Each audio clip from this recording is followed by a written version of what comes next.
It's early morning outside the Stag's Head Inn. A quiet country pub in East Yorkshire. Its car park looks harmless. But surveillance teams have been watching all night, waiting for the moment to strike. A grey Vauxhall Vivaro van sits still, its doors shut. Inside, bags packed tight, zipped shut, but not with clothes. Hidden within, over half a ton of cocaine, soaked from the sea, worth an estimated £42 million.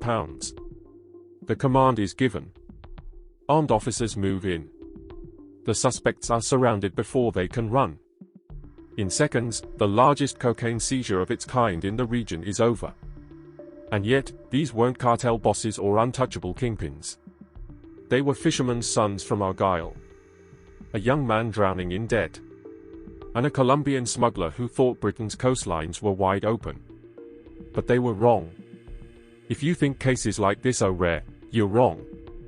They are happening across the UK right now. Subscribe.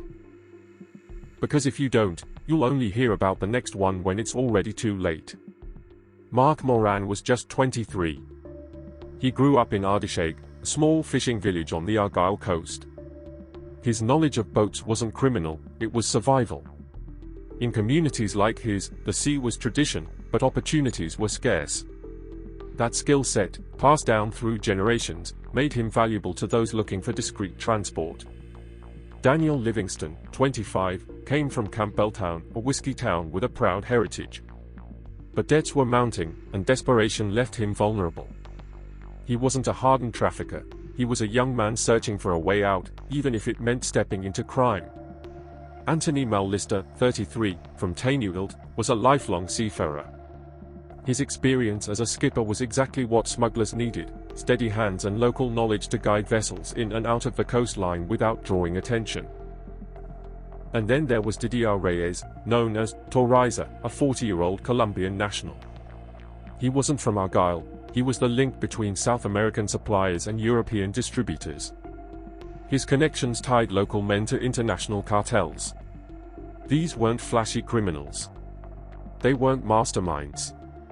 They were ordinary men whose everyday skills, fishing, boating, seafaring, made them useful to global traffickers.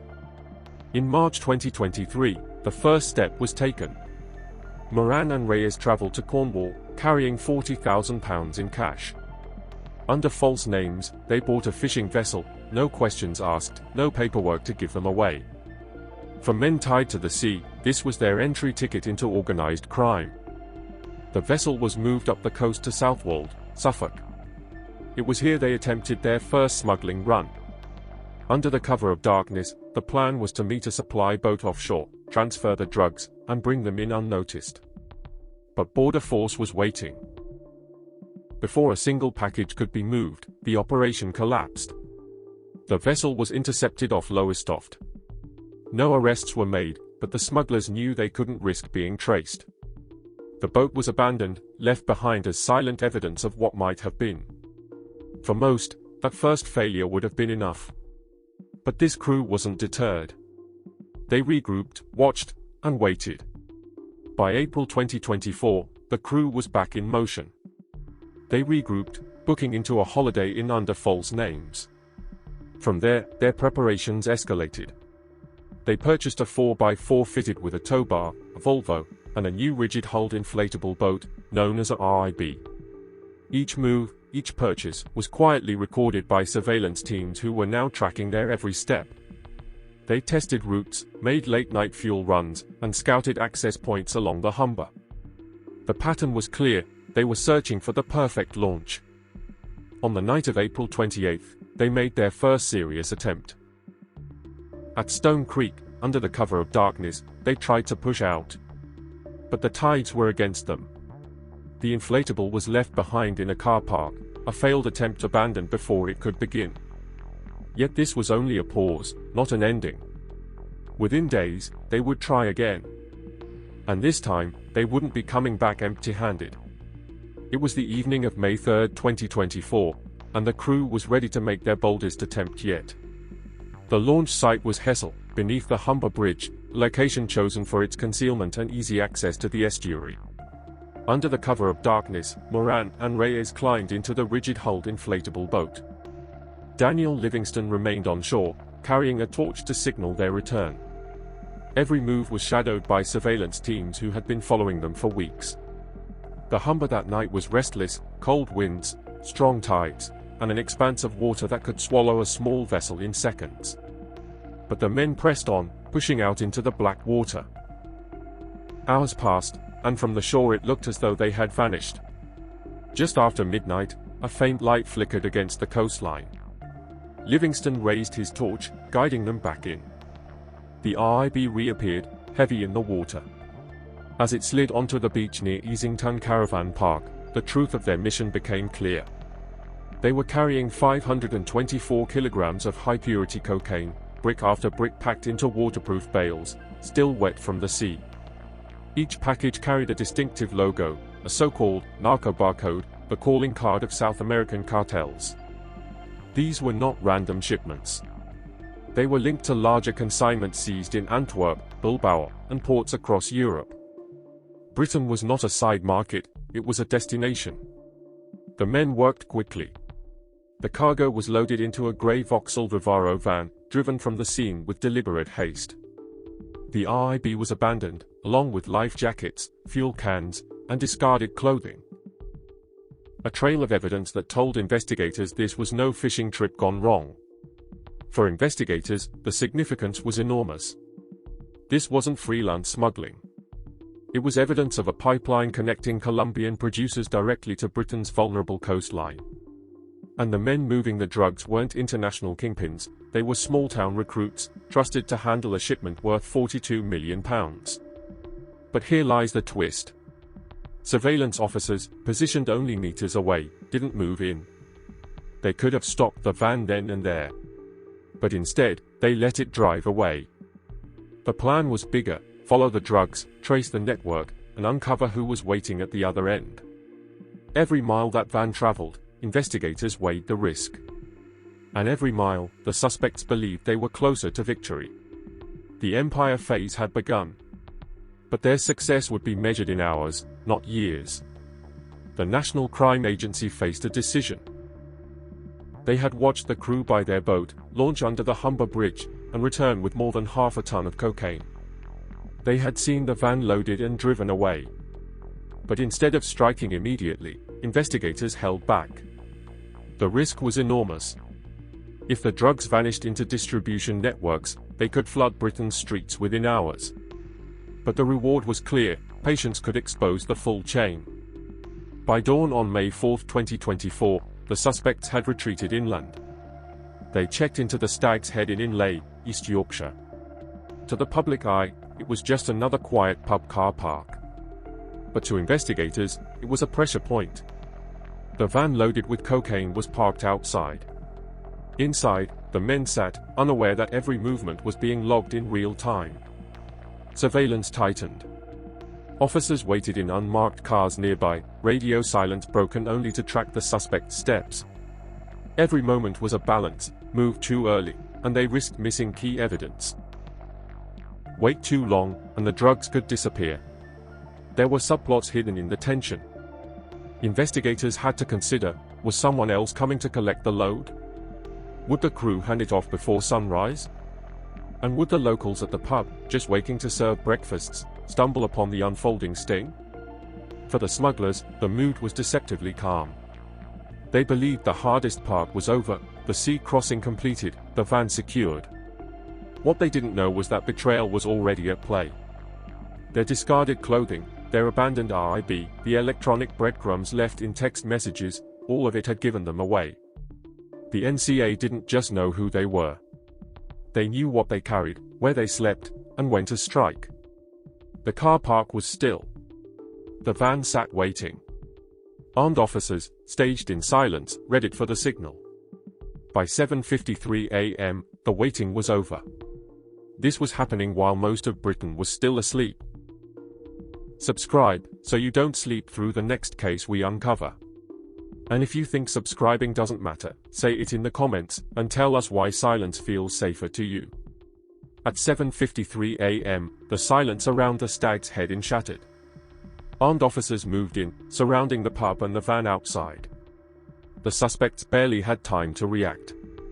Moran, Livingston, and Reyes were taken down within seconds, hands bound, their attempt at a multi-million-pound payday collapsing in the car park of a country inn.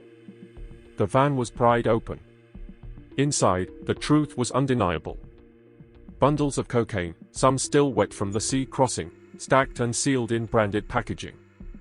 In total, 524 kilograms, an estimated street value of £42 million. Evidence that Britain's fishing coasts had become an entry point for international cartels. But the operation wasn't over. Hours later, in a separate action, Anthony Mallister was arrested. Unlike the others, he wasn't caught red-handed at the pub. His capture added another layer of complexity. Was he a knowing participant, or a hired skipper kept in the dark? His claims of ignorance would later split him from the others. The twists deepened in October 2024, when the men stood trial at Hull Crown Court. Prosecutors laid out a picture built from weeks of surveillance, discarded evidence, and encrypted messages. Hidden texts, recovered from phones, revealed discussions of logistics, rendezvous points, and promises of payment, around £13,000 each for the crew. The courtroom became a stage where each man's role was defined. Moran, portrayed as the coordinator on the UK side. Livingston, the watchman, signaling their return from shore. Reyes, the Colombian link, tying Argyle fishermen to cartel suppliers across the Atlantic. And Mallister, the skipper, his fate hanging on whether the jury believed his claim that he thought he was transporting tobacco, not cocaine. The suspense grew heavier with every day of evidence. The jury listened to details of how the drugs were marked, the links to wider cartel shipments, and the surveillance reports that documented every movement from hotel check-ins to late-night fuel runs. For investigators, this wasn't just a trial of 4 men, it was proof that the cartels had found a new front in Britain's war on drugs. By the end of October, the story was no longer about fishermen and debt. It was about how close Britain had come to being flooded with cartel cocaine, and how ordinary men became the disposable cogs in a machine much larger than themselves. The fall was complete. But the questions it left behind were only just beginning. The courtroom verdict brought the empire to its end. Mark Moran, just 23 years old, was sentenced to 15 years in prison, painted by prosecutors as the UK coordinator of the plot. Daniel Livingston, 25, who had stood on the shoreline with a torch as his part of the scheme, was handed 7 years and 9 months, his early guilty plea earning him a reduced sentence. Didier Torriza Reyes, the Colombian link, admitted his role but awaited sentencing, his connections stretching far beyond the Humber estuary. Anthony Mallister, the skipper, walked free. Acquitted by the jury, he convinced them he believed he was transporting tobacco, not cocaine. For investigators, it was a reminder that not every role in smuggling is played by someone fully in the know. But the story did not end with their prison terms. For law enforcement, the case was part of a bigger pattern. Operation Mentor, under which the arrests were made, highlighted how Scotland's forgotten harbours and fishing communities were being repurposed as entry points for cartel cocaine. The skills once tied to livelihoods, navigating tides, reading currents, operating vessels, had been turned into assets for global traffickers.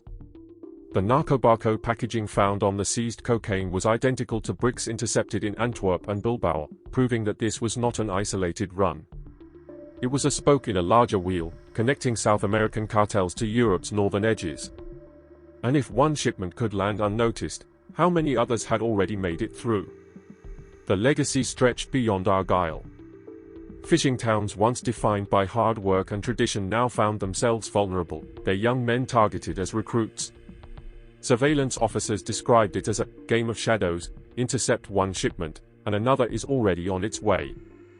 There were unanswered questions. Who financed the £40,000 cash purchase of the vessel? Who else was waiting in Britain to collect and distribute half a ton of cocaine? And how many communities along the coast have been scouted by traffickers, their harbours mapped not for trade, but for crime? For the NCA, the case was a victory. For the cartels, it was only a setback. 3 small-town men and a Colombian contact came within miles of flooding Britain's streets with £42 million of cocaine. But instead of a payday, it ended in prison cells and a courtroom reckoning. Scotland's coasts, once the heart of fishing and trade, are now being mapped as entry points for cartel cocaine. To law enforcement, they are no longer quiet harbors. They are weak spots, watched carefully, because traffickers will always try again. What do you think of these sentences? Drop your thoughts in the comments. And if you want more true UK crime stories, don't forget to like the video, subscribe, and turn on the notification bell.